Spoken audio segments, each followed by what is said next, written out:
Lo pegah sama cerita. Cuman nang sahabatnya kata wa semoga kepingat lo ngene kuren. Bak sabahuran Nabi ngeduklah masjid. Nekul Nabi, wahai sahabat lo, aci tekanan kata bandu kenan mak pintu gerbangnya, gerbang masjid maksudnya. So mantang yang sampai tamang raknan tubik raknan dia penghuni syurga. Abu Bakar litik. Diperhatikan selalu oleh Abu Bakar. Nasiro sahabat kamu tun ratnan ketamang ratnan ketubik. Maka ketedak sahabat yang sampai urumuh oleh Abu Bakar. Wahai sahabat, coba engkau katakan amalan apa yang engkau kerjakan hingga Rasulullah mengatakan dirimu penghuni syurga.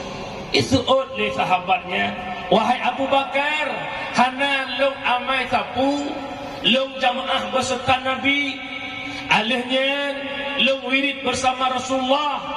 Nisuut kembali li Abu Bakar, aci tak pegah baklun, putra amalan tak pubut. Hana ludo nisuut tu yang nalong pubut hai Abu Bakar, wate malam wate long kena krek doa lo ulang lega. Yang pertama, ya Allah nepemaah kesalahan ulun. Yang kedua, ya Allah nepemaah kesalahan urang si ulun.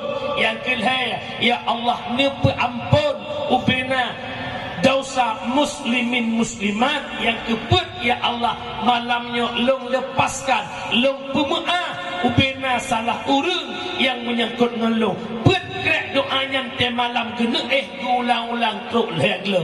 Ternyata itu sebab beliau menjadi penghuni bermudah-mudah pemaah salah gua.